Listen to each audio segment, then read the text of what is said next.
Mchambuzi la masuala ya michezo anaitwa Emmanuel Chazi ama Dangote. Naam. Yanga kama unavyoiona imeshacheza mechi zake kadhaa, lakini kwa wakati huo swali langu ambalo nataka nikuulize kuhusiana na wanasema kwamba Shalulile ananyimwa sana magoli na pia anakosa magoli mengi. Unafikiri ni kwa sababu gani Shalulile anakosa magoli mengi na pia kila goli lake ambalo analofunga linakuwa ni offside?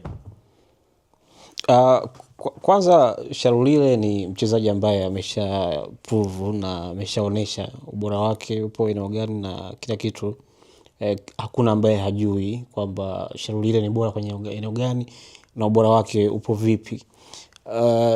Ameingia ndani ya Yanga mpaka sasa hivi ukiangalia ameshafunga kwenye mechi 2 magoli 2 kwenye mechi tofauti akianza na wiki ya Mwananchi, lakini kwenye ligi amefunga goli 1. Kwenye mechi ya Simba pia alipata nafasi 2 ambazo alishindwa kuzitumia ili kuweza kufunga mabao. Inatokea kwa mchezaji, ni hali ya kawaida ambayo inatokea kutokana na wakati mwingine kubadilisha mazingira, wakati mwingine kuadapt, lakini wakati mwingine kwa mchezaji ambaye ameshazoea kufunga pressure ya kutaka kufunga inakuwa kubwa zaidi.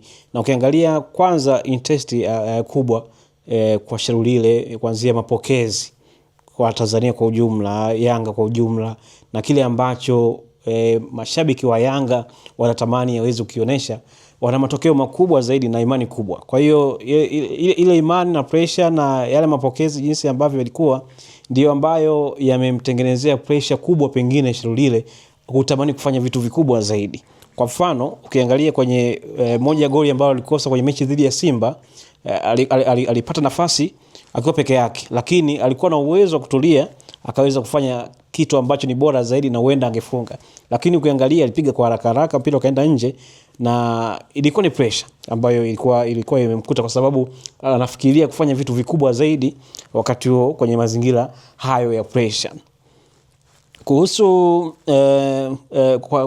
nafasi ambazo anazipata akiwa katika offside, ndo hayo mazingira ambayo nilikuwa nakwambia yeye kuwa na uchu wa kutamani kuingia kwenye nyavu na kuingia kambani zaidi, na ndio maana ubora wa waamuzi, lakini pia kusaidiwa na video support ambayo imekuja kwa hivi sasa ndio ambayo imeongeza umakini zaidi.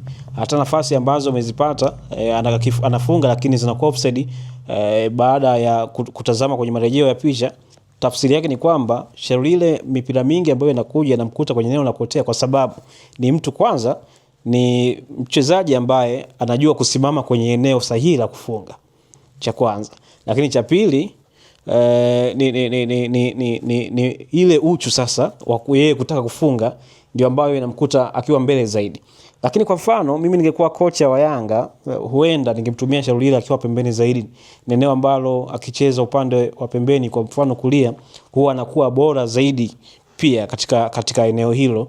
Na ukiangalia baadhi ya mechi ambazo amejaribu kucheza katika maeneo ya pembeni, alijaribu kuonyesha ubora ule ambao unatakiwa, lakini changamoto ya eneo la pembeni na wachezaji wengi wazuri ambao ni bora, ndio maana kocha anaona ni mchezaji ambaye akimweka katika eneo la katikati atampa magoli mengi zaidi. Na si bahati mbaya Shalulile kuwekwa katika eneo lile, na nafasi ambazo anakutana nazo inatokana katika uwanja wa mazoezi pia.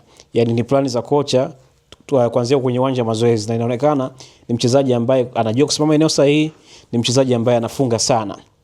Kwa hiyo viungo wa Yanga kama watakuwa na uwezo wa kumlisha mipira mingi zaidi Shalulile, ni mchezaji ambaye ni mwepesi convert nafasi kwa mabao, lakini mchezaji ambaye anajua kusimama kwenye eneo sahihi, kiasi kwamba naona kwa sasa hivi ligi ndio imeanza, naona ni mchezaji ambaye atafunga sana kwa mechi zinavyokuja, na jinsi ambavyo timu ya Yanga itakuwa inaongeza chemistry kubwa, kuzoeana. Ukiangalia wachezaji wengi bado wapya hawajazoeana, wameingiza kundi kubwa la wachezaji ambao wamewasajili, lakini kinachowasaidia ni kwamba wachezaji wengi ambao wamewasajili ni wachezaji bora, kiasi kwamba ni rahisi wao kuadapt, kumuelewa kocha, lakini rahisi zaidi kuingia kwenye mfumo wa kiuchezaji kutokana na uwezo na ubora ambao wako nao mchezaji mmoja mmoja.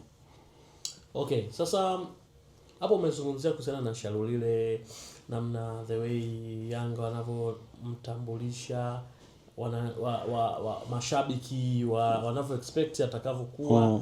Unafikiri hilo ni tatizo kwa klabu ya Yanga ambalo huwa wanalifanya kumfanya mpaka mchezaji akawa anacheza kwa pressure kama hivyo? Kwa sababu tushai kuona Skudu Makudubela alitambulishwa kwa pressure kama hivyo, lakini baadaye tukawa tunaona kiwango chake ambacho anakicheza ni tofauti na alivyotambulishwa. Unafikiri hiyo nayo ni sababu? Kwanza unajua kumtambulisha mchezaji kwa hype kubwa. Kwanza kuna mazingira mawili. Moja ni biashara. Kwa wakati wa usajili timu nyingi zinahitaji kuuza zaidi. Kwanza kwa sababu mnakuwa mnaenda kwenye msimu mpya, mnahitaji mauzo ya jezi yaongezeke, lakini imani ya mashabiki iongezeke. Kumbuka kuwa huwa kuna matamasha kama wiki ya Mwananchi au Simba Day ambayo yanaanza kabla msimu kuanza. Ili upate mashabiki wengi waje kwenye uwanja wako siku ya tukio, lazima wakati wa usajili uwe ni mtu ambaye umejipambanua, utengeneze hizo interest, uoneshe kwamba umesajili mchezaji bora, uoneshe mazingira ambayo yatawavutia watu kuja kujaa. Ikitokea uwanja hujajaa, Simba kajaza, alafu wewe Yanga hujajaza, maana yake tayari ile huwa inashusha ile kwenye utani wa jadi ni kasoro ambayo kila mmoja hapendi akumbane nayo. Kwa hiyo moja ni mazingira ya kibiashara kwenye eneo hilo, lakini pili utani wa jadi ndio ambao unachangia. Bahati nzuri ambacho nakiona kwa upande wa Yanga wana watu ambao kwenye idara ya habari ambao wakiweza wanaweza kulipamba jambo kwamba hili tukitaka liende, jambo linaenda kweli na inaonesha. Kwa mfano kwa Skudu hakuwa ni mchezaji mbaya. Sio kwamba hajui mpira. Ni mchezaji mzuri, anajua mpira, ni ball dancer tuseme. Lakini kwa mahitaji ya Yanga kwa wakati ule, baada ya kufika Yanga, Yanga hawakuwa na mahitaji ya ball dancer. Walikuwa wanahitaji mtu ambaye anaweza kacheza, akatoa assist au akafunga magoli. Na ukiangalia na wachezaji ambao pia alikutana nao akina Stefani Aziz Ki, ni wachezaji ambao wana uwezo mkubwa. Kwa hiyo mnapoingia kwenye mashindano, mara nyingi wewe kwa utashi wako kama kiongozi unaweza kumleta mchezaji kwa sababu umependa jinsi anavyocheza, lakini kwa mahitaji ya kocha kwa sababu na yeye yupo kwenye kibarua, anaona huyu atochelezi kwenye mahitaji na hawezi kunipa kile ambacho nakitaka kwenye mashindano.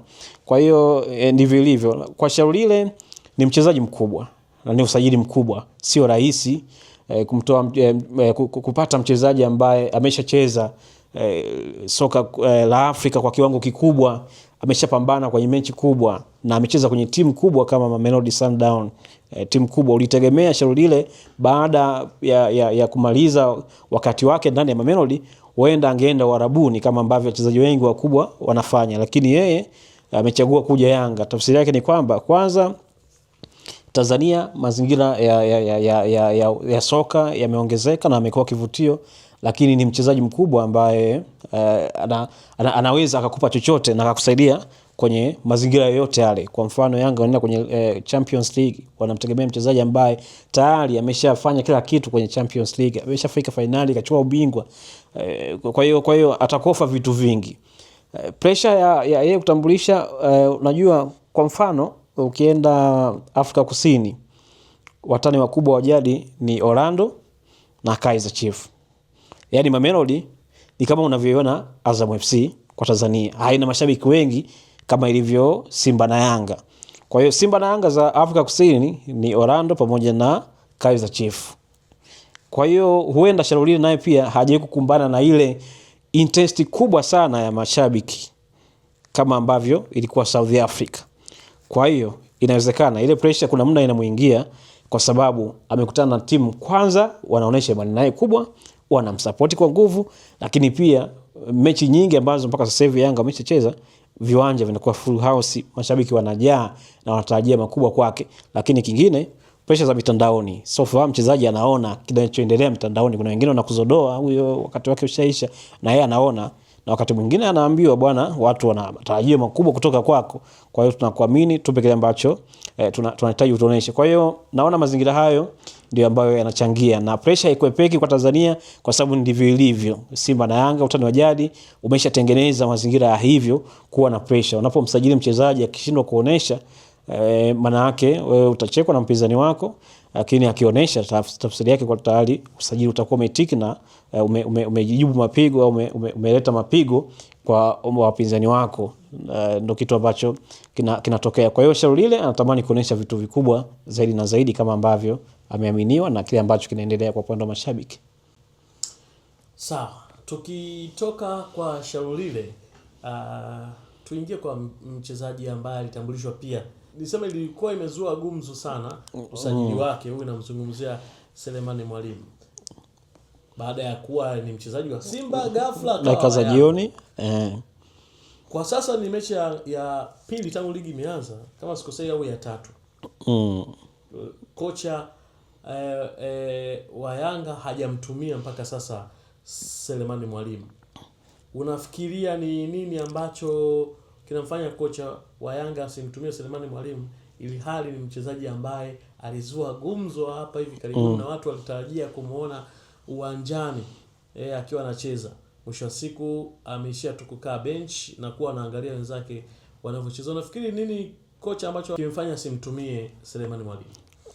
Kwanza kwa upande wa kocha, unajua makocha wengi ni professional hawatengenezi vikosi au hawapangi timu kwa pressure za mashabiki. Yaani kocha anayejiamini yeye ni professional, anaipenda kazi yake na anataka matokeo kwenye kazi, hawezi kupanga kikosi kwa sababu huyu ametoka Simba au usajili wake ulikuwa hivi. Hapana. Lakini kwa Selemani Mwalimu ambacho kinatokea, na kwa nini nasema kocha professional, kwa sababu kwanza Selemani Mwalimu amekuja dakika za mwishoni wakati mashindano ya kwenda kuanza. Amekuja dakika za mwishoni, ligi inakwenda kuanza, Selemani Mwalimu amekuja. Tayari kocha ameshafanya program nyingi sana na wachezaji, karibia wiki mbili au siku 10 na kitu. Program zishafanyika nyingi. Ameshawaandaa wachezaji, ameshaandaa kikosi ambacho anaamini hizi ni silaha za kwenda kuanza nazo.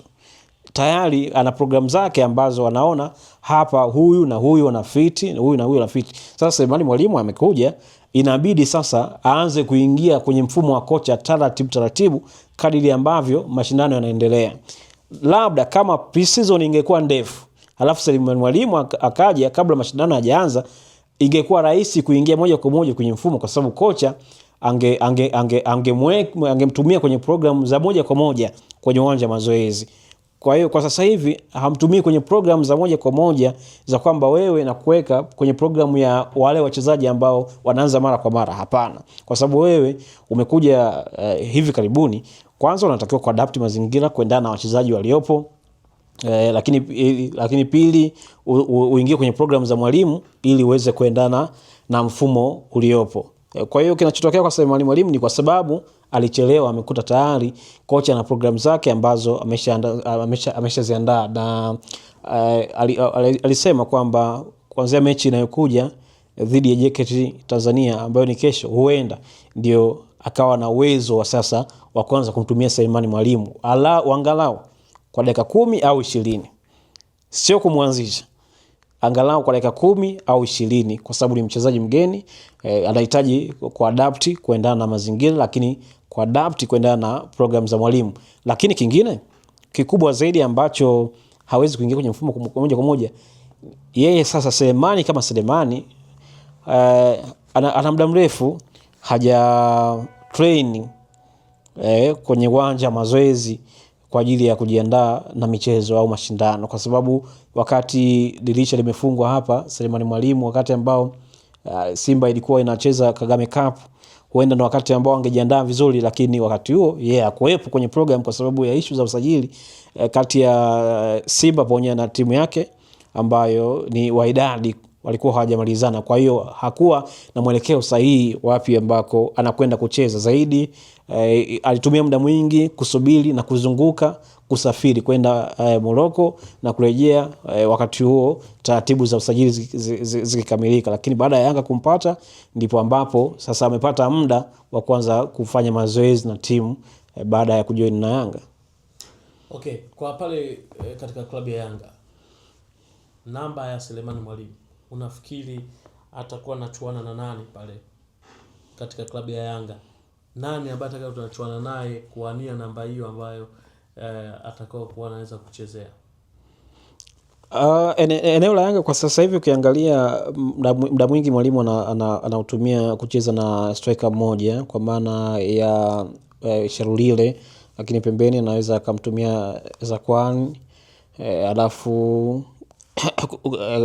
katikati akawatumia pia Kangwanda kama namba 10, wakati mwingine ambaye ana switch kuja pembeni. Wakati huo hapa kuna Mdathri haya pamoja na Duke Abuya. Kwangu mimi naona nafasi ya Selemani Mwalimu ipo ni kubwa, kwa sababu kwanza Selemani Mwalimu ni standing striker ambaye anasimama kwenye eneo sahihi. Kwa uwezo wake, ukileta mipira ya juu anaweza akafunga, na mipira ya chini anaweza akafunga, kwa sababu anasimama kwenye eneo sahihi. Na naona anaweza kama mchezaji sahihi kwa upande wa Yanga na mfumo wa kocha, kwa sababu Yanga ni timu ambayo inashambulia sana na inatumia mfumo wa kupiga cross nyingi sana. Kwa hiyo kwa mtu kama Selemani Mwalimu, na kwanza umbo lake, uwezo wake wa kupachika mabao, naona ni mchezaji ambaye anafaa na anafiti kwenye mfumo wa Mwalimu. Nafasi ambayo atachukua naona kama kwa Yanga, timu ambayo ina ushindani mkubwa.